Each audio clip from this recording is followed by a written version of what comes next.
Hello, my name is Christina with Small Vans Big World. Today we will be giving an exclusive walkthrough of this van build for our client. But first, we're going to start with the exterior. We have added the rear windows on both sides. We also added the exterior lighting to help bring light to the dark campground. Here is the other window on the other side, along with the lights that we added and the diesel fill for the heater inside. All you have to do is pull this open and unscrew it, and you can fill your diesel like so. The diesel tank is 2.5 gallons. On top, we have the 160 watt solar panel and the Dometic Fantastic fan. So that's it for the exterior. Let's bring you inside. First, we will be talking about this fridge. This fridge is from Iceco and it's a dual fridge. So that means it has a freezer and a fridge. It is temperature controlled, which you will see right over here. And then there are arrows for changing the temperature and also locking the temperature in place and also turning off the fridge completely. Here is a divider that you can use to make your fridge completely into a freezer or fridge, or separate it and make it a fridge and a freezer. Next, we're gonna talk about the light switch. The light switch is located here, and it is touchscreen, so you can have it all the way up or you can dim it all the way down low. Here is the power button that you can turn off and on. And my favorite feature of this light switch is the 20-second off button. So once you press that 20-second off button, you go into your bed and in 20 seconds the lights will turn off. This button in the upper left corner is for the low, medium, and high setting. Next, you will notice that there is a button over here, and that is for the on-off switch for the heat pad that is on your water tanks. The heat pad is temperature controlled, so when you're in below freezing weather, it is best that you turn on the heat pad and leave it running so that the tanks will stay warm. When you walk into the van, you are greeted to this hook on your left. Here, you can hang up your towels or your coat. Here you have the overhead shelf that you can store your window coverings or any lightweight items you have. Over here, we have a digital thermometer that shows the temperature of the inside of the van and the exterior. Over here in the middle console, we have the USB outlet that runs off of the solar panel so that you don't have to use your car battery to charge your appliances. Underneath your bed, you will find the portable cassette toilet along with other storage bins underneath. Here is the remote for your fantastic fan. You will find the on-off button here, and there are auto and manual settings. You can adjust the speed and also the temperature. So when you adjust the temperature, let's say at 75 degrees, when it gets 75 degrees or higher, the fan turns on to cool down your van. There is also a rain sensor setting so that when it rains, the fan automatically turns off. You press the up and down button for 5 seconds to turn on the rain sensor or turn it off. This button right here, the air out and air in, you can either have the air flowing in or you can suck the air out of your van. If you come around the back, I will show you how you can properly ventilate your van using the side 2 windows you have. For proper ventilation in your van, we recommend that you leave the fan on blowing out. And here, you can unlock your window and open, and you will have a very nice breeze. Otherwise, you can turn off the fan and you can open this window to have cross ventilation. This is the butcher block countertop glazed with the epoxy on top. Over here is a beautiful marble backsplash that we added. Here is your upper cabinet that you can put your mugs, your jars, your spices, anything you wish. All of the doors are push to open hardware so that your drawers will be stayed locked while you're driving so that nothing will fly out. This is your dining table or your workspace, whichever you would like it to be. The kitchen has 3 drawers and 1 cabinet. You push to open the hardware, and as you can see, you have your portable stovetop here.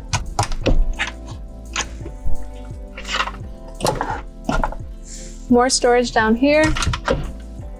Here as well, Here is the underneath the sink storage, and you will also find the water filter here as well. Here is the switch for your water pump. When you press it, you notice that the light is on. This is a good indication to let you know that your water pump is still on so that you can turn it off when you're not using the water or when you're driving. Here is your faucet.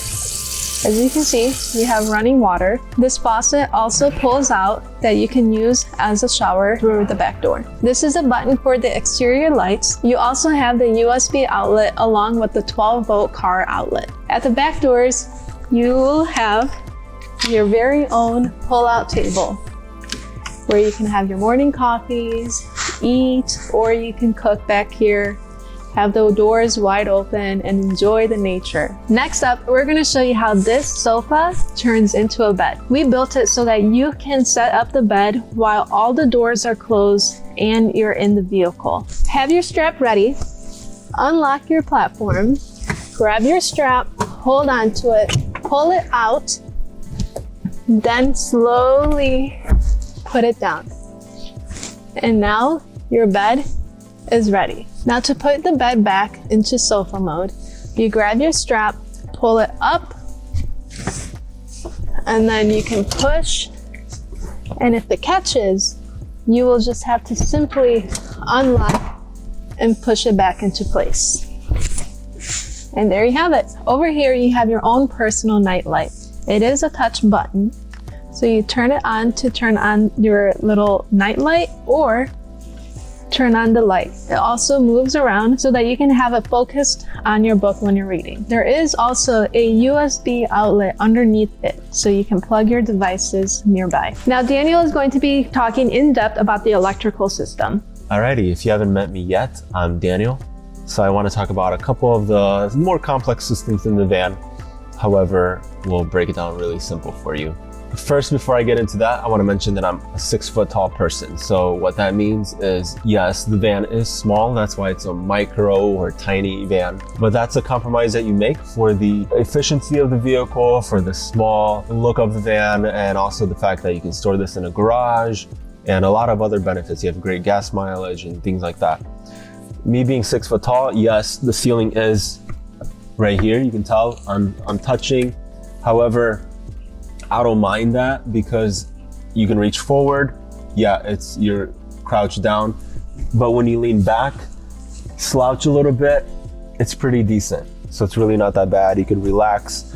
You watch a movie on a laptop or something here, or you're eating or you're on your laptop. It's a great workspace. Of course, I hope that when you're camping, you're not inside a lot, that you're outside. If you want to use it back for lounging and you have that outdoor table. So are a lot of other options. This is a compromise that some people are willing to make, other people won't. So that's a personal preference. So now let's talk about a few things here. Christina already mentioned the fridge. You have the dials on there. A very gorgeous fridge. It really fits the aesthetic. It's also removable. So actually you can remove it. It's adhered with sticky Velcro. So you can remove it, unplug it, use it as a cooler, or even plug it into your house. Over here is where all the magic happens. In this cabinet, you have all the electrical. You have a 1000 watt inverter. Over here, you have the on switch.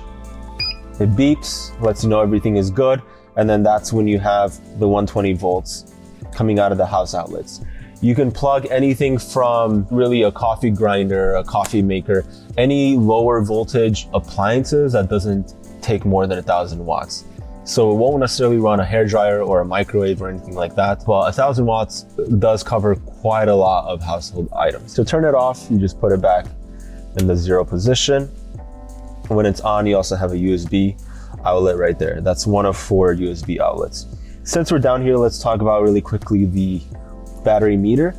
On the right side, you have a battery percentage, shows you the battery percentage. On the center, it shows you the amperage of how much power is being used or produced. So right now, there's a negative sign, shows you that it's using power, or if we were outside and it was very sunny, it would show how much power is being produced.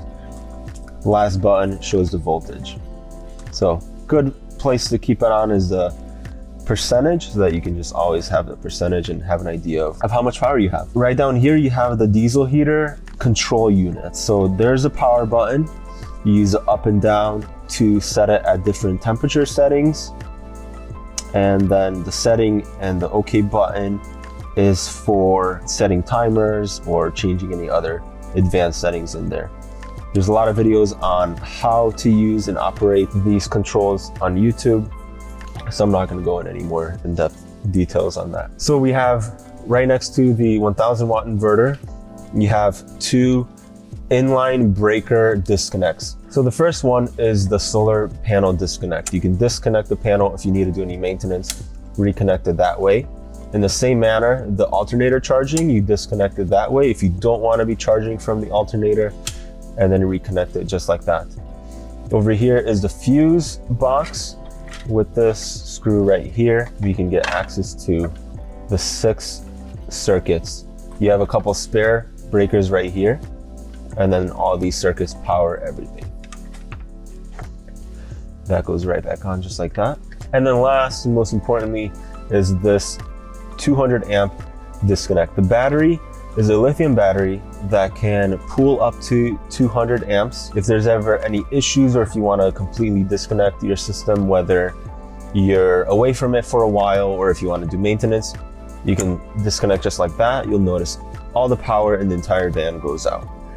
Reconnect that way. And then this right here is the 30 amp DC to DC charger and also handles the solar charging. Two last details that you'll notice down here on the floor is an access panel.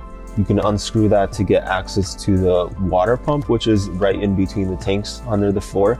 And then there's also the vent for the diesel air heater. The air heater is located underneath the passenger seat. It gets vented underneath the electrical box and then gets vented to your feet down here.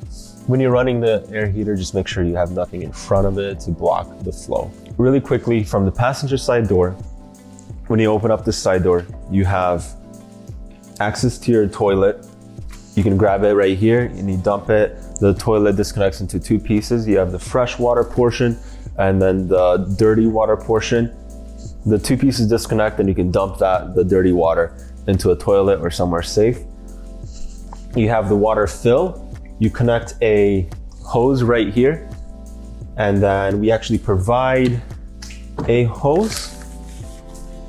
It's one of those lovely expanding hoses which take up very little space. You have this hose right here. You connect it to the RV filter. It's great to just filter the water just as an additional precaution. You can connect this right here, and then this also has a on-off switch right here. So this valve is really great to control the flow coming from the garden hose, and also to be able to shut it off to disconnect the hose. So you connect this right here, and then slowly turn on the valve to start filling. We recommend filling this not very rapidly, just at a slower pace, just for the safety of all the plumbing components. The freshwater storage consists of 2 7-gallon tanks, giving you a total of 14 gallons of fresh water. That can be monitored from this monitor right here. To turn the monitor on, you simply turn on the water pump from the button by the sink. With the water pump button pressed, you can see how much water you have in there. Speaking of water tanks, you also have a 2.5 gray water tank, which is located in the rear of the vehicle on the left side, right behind the tire. Thank you for watching our walkthrough video. We hope that you enjoyed it. If you have any feedback or any suggestions, please leave it down below, and subscribe to our YouTube channel, as we are new YouTubers and we're still learning to perfect these videos. And if you want to book your van build with Small Vans Big World, go ahead and shoot us an email or visit us at our website so you can see our past builds, fill out the submission form so that we can hear from you soon.